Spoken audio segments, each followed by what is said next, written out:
Halos 40 lugar nga sa Luzon ang isinailalim sa storm warning signal, kaya naman puspusan ang paghahanda para sa bagyo. Hindi man direktang apektado ang Mindanao, binaha naman ang ilang lugar doon dahil sa thunderstorms. May report si Ian Cruz. Bago pa man maglandfall ang bagyong Santi, itinaas na ang public storm warning signal sa halos buong Luzon. Sa Isabela, mahigpit na binabantayan ang mga ilog. Tumaas kasi ang level ng tubig matapos magpakawala ng tubig ang Magat Dam.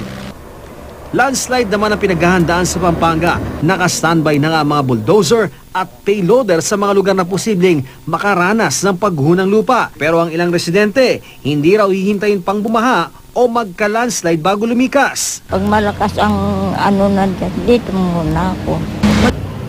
Minabuti na rin umalis ni Nanay Carmen mula sa kanilang bahay sa Barangay Aglaw sa San Marcelino, Zambales. Noong nakaraang buwan kasi, natabunan ang bahay nila nang gumuho ang lupa dahil sa pananalasa ng habagat. Yung malakas daw eh. Ngayon daw dumating ma'am. Di siyempre, para na kaming na dyan sa mga ganyan ma'am.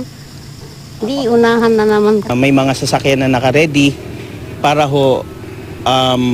darating pa lang po yung bagyo. Pwede na po nating kunin po sila. Ang mga taga-Olongapo City naman, dalawa raw ang pinangambahan, ang pagdating ng bagyo at posibleng pagdami pa ng mga kaso ng leptospirosis. Tumaas pa 10 ang bilang ng mga namatay dahil dito. Kaya habang naghahanda sa bagyo, ang lokal na pamahalaan, abala ang health officers sa pamigay ng gamot kontra leptospirosis. Pero kung ang ilan nasa probinsya, kinakabahan, kampante raw ang mga nasa Candaba, Pampanga. Walang binha sa 24 na barangay na flood prone kahit pa magdamagan silang inuulan. Nakatulong daw ang pagsaayos sa mga sirang dike. Gayunman, nakahanda pa rin daw ang lokal na pamahalaan sa kalamidad. Sa ilan pang bahagi ng Luzon, panakanakang pag-ulan lang ang naranasan maghapon. Mas matindi pa nga sama ng panahon sa Mindanao na hindi nga tatamaan ng bagyo pero nakararanas naman ng thunderstorms. Binaha pa nga ang ilang bahagi ng Cotabato at Maguindanao matapos umapaw ang 3 malalaking ilog.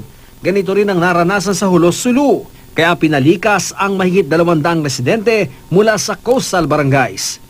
Mahangin. Mahangin. Yuglan kami alon. Mataasin alon. Oo, mataasin alon. Malubo na yung bay namo. Nakala kami miyari, kaya wala kami sin parinta. Ian Cruz, GMA News.